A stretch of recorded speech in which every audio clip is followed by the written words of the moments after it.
बिहार में एक पांडे जी रहते थे, बड़े विद्वान पंडित, लेकिन बड़े गरीब, इतने गरीब के खाने की व्यवस्था नहीं। एक पुत्र था,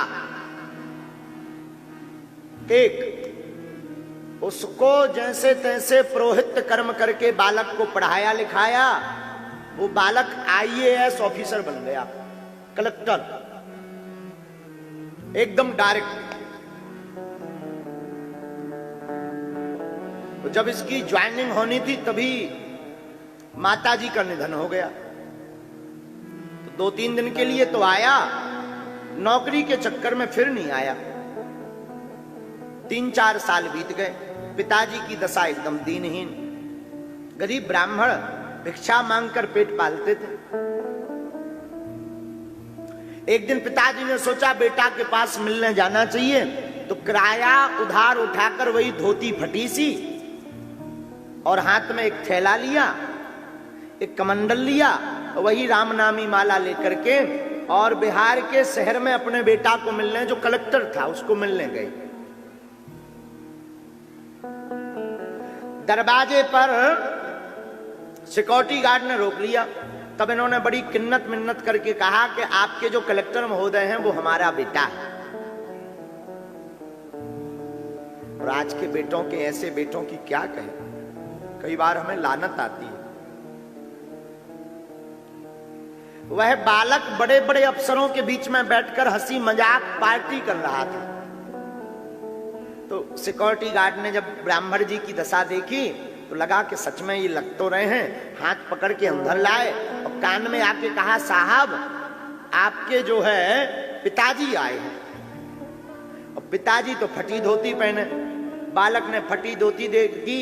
अब बड़ी बड़ी मैडमें, बड़ी बड़ी अधिकारियां और अधिकारी टेबल पर बैठे पार्टी कर रहे थे। इस बालक ने सोचा कि बताओ ये क्या कहेंगे कि इनके पिताजी ऐसी हालत में ऐसे रहते हैं, छवि खराब ना हो जावे। ये इतना निकम्मा निकला कि पूरी समाज में बोला। लोगों ने कहा कि आपके पिताजी आए हैं। मित्रों ने कहा नहीं नहीं, हमारे पिताजी नहीं, हमारे पिताजी के मित्र आए हैं जो पिताजी जैसे ही हैं। पांडे जी की आंखों में आंसू आ गए। राम राम राम राम राम। पूरी जिंदगी जिस बालक को बनाने में लगा दी, दरअसल हम इसके पिताजी के मित्र नहीं हैं, इसकी माताजी के मित्र थे। और इतना कहकर के पांडे जी ने प्रण लिया कि अब लौट करके ना हमें घर जाना है, ना लौट कर इससे कोई नाता रखना है। तुरंत दौड़कर श्रीधाम वृंदावन चले गए। वो बालक अभी भी जीवित है। खूब मनाया उस बालक ने, लेकिन लौटकर पांडे जी नहीं माने। भगवान के भक्त बन गए। खूब रोया बालक, बड़ा पछताया, लेकिन लौटकर नहीं माने। इस कथा का तात्पर्य हम आपको ये निवेदन करना चाह रहे, भगवान की कृपा से, पिता माता की कृपा से तुम्हें अगर कोई पद मिल जाए ना, कोई दिक्कत नहीं, भगवान करे उससे बड़ा पद तुम पा जाना, पर कभी अपने माँ बाप की इज्जत करना मत भूलना। अभी कुछ दिन पूर्व हम काशी गए थे, काशी, माता पिताजी के साथ। हवाई जहाज से पहली बार माता पिताजी के साथ हमारी माताजी बैठी, पिताजी बैठे, हम बैठे, यात्रा की पहली बार कुछ दिन पहले। सत्य घटना बता रहे हैं। वहां अधिकारियों को पता लगा, सब अधिकारी जो है मिलने के लिए, स्वागत करने के लिए एयरपोर्ट आए। वहां हम ठहरे। दूसरे दिन प्रातः काल विश्वनाथ जी के दर्शन करने जब गए तो काशी में हल्ला हो गया, बागेश्वर महाराज आए हैं। तो गेट पर खूब लोग मिल गए। वहां के एक जो उच्च अधिकारी थे, SDM और IAS महोदय, वो दोनों जो है हमको दर्शन कराने ले जा रहे थे, हमारा हाथ पकड़कर। अंदर गए तो अंदर उस जिले के मुखिया कलेक्टर महोदय खड़े हुए थे। तो उन्होंने कहा कि आप आ गए, आपके साथ कोई और तो नहीं है गुरुजी, ताकि हम उनको भी बुला लें। आपके साथ और कौन आया है? पता नहीं अचानक हनुमान जी ने कैसी हमारी वाणी निकाल दी हमने कहा श्रीमान जी हमारे साथ तो कोई नहीं आया, हम खुद अपने माता पिता के साथ यहां आए। महाराज वो बात कैसे निकली हमें भी होश नहीं, अब वो इतिहास बन गया, हमें भी होश नहीं कैसे निकली। वो अधिकारी महोदय इतने गदगद हो गए, माता पिता को तो बुलाया सो तो ठीक है, जब रात को हम ठहरे तो वो रात को सापत्नी सहित दर्शन करने आए परिवार को लिवा करके। बोले महाराज जी आपके पास क्या सिद्धि है, क्या चमत्कार है, हमें इससे तो मतलब नहीं, हमारी तो प्रोटोकॉल की ड्यूटी है, आपका नाम हमें मिला तो हमने सोचा हम दर्शन करें, लेकिन क्षमा करना आपने हमारा दिल जीत लिया महाराज जी। आज तक जितने भी लोग विश्वनाथ मंदिर आए उनसे पूछते थे कि और कौन कौन आया, तो वो कहते थे कि हमारे साथ हमारी माँ भी है, हमारे पिता भी है, लेकिन पहली बार हमारा दिल किसी ने जीता है जिसने ये कहा हो कि हम माता पिता के साथ आए। अब इतने गदगद भये, इतने गदगद भये कि उनको कोई बहुत बड़ा प्रोटोकॉल भी था, उसमें नहीं गए वो। हमको छोड़ने के लिए वापस 2 दिन तक पीछे लगे रहे हमारे एयरपोर्ट में, जब तक हमको हवाई जहाज पर बैठा नहीं दिया तब तक हमारे साथ रहे, और 1.5 महीना बाद बागेश्वर धाम भी दर्शन करने आए। ये माता पिता का आशीर्वाद है। तो हम लोग गलती क्या करते हैं, एक भाई से किसी ने पूछा सज्जन से, माता जी किसके साथ रहती हैं? उसने बड़ा प्यारा जवाब दिया, बोले माता जी किसी के साथ नहीं रहती, हम आज भी अपने माँ पिता के साथ रहते हैं। अब आजकल तो बंटवारा चल गया, माता जी बड़े भैया के हिस्से में, पिताजी हमारे हिस्से में। माता जी छोटे भाई के घर पे खाना खाएंगी, पानी यहां पिएंगी। अरे राम राम राम, कभी माँ ने बंटवारा नहीं किया कि आज हम केवल बड़े बेटा की सेवा करेंगे, छोटा बेटा भूखा रहेगा। आज हम केवल छोटे बेटा की सेवा करेंगे, बड़ा बेटा भूखा रहेगा। क्या कभी किसी माँ ने ऐसा किया? जवाब दो। फिर माँ को क्यों बांट लेते, माँ बाप को क्यों बांट लेते? क्या गुजरती होगी उन माँ बाप पर, क्या गुजरती होगी? क्षमा करना।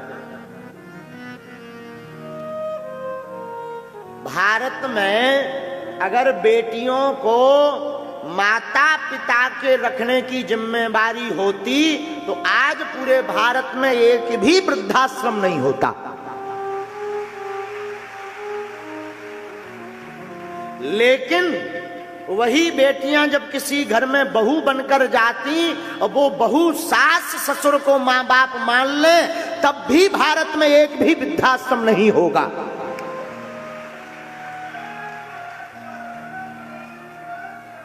एक वृद्धाश्रम नहीं होगा भारत में, एक वृद्धाश्रम नहीं होगा। लेकिन आज वृद्धाश्रम भरे पड़े हैं, वृंदावन में वृद्धाश्रम भरे पड़े।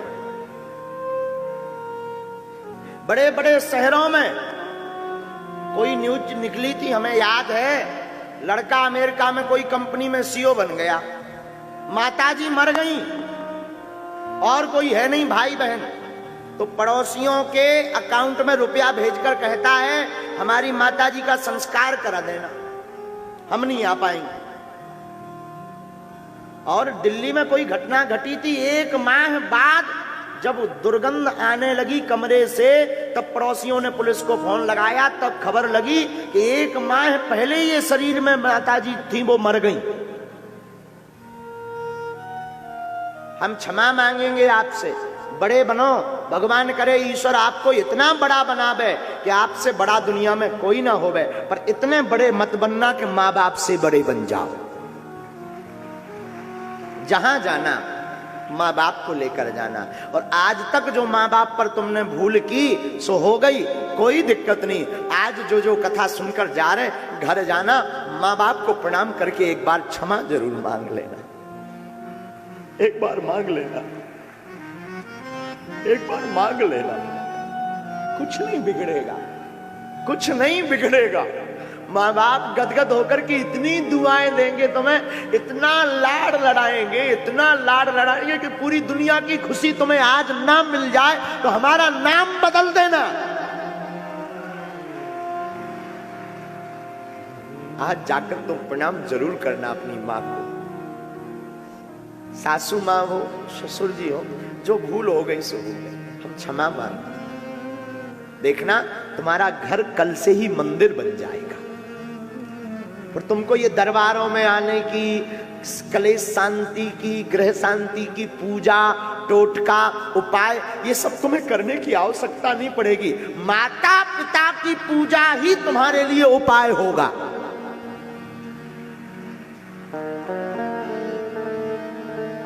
हर बात को तुम भूलो मरे, माँ बाप को मत भूलना, एहसान तुम पर किया इस बात को मत भूलना।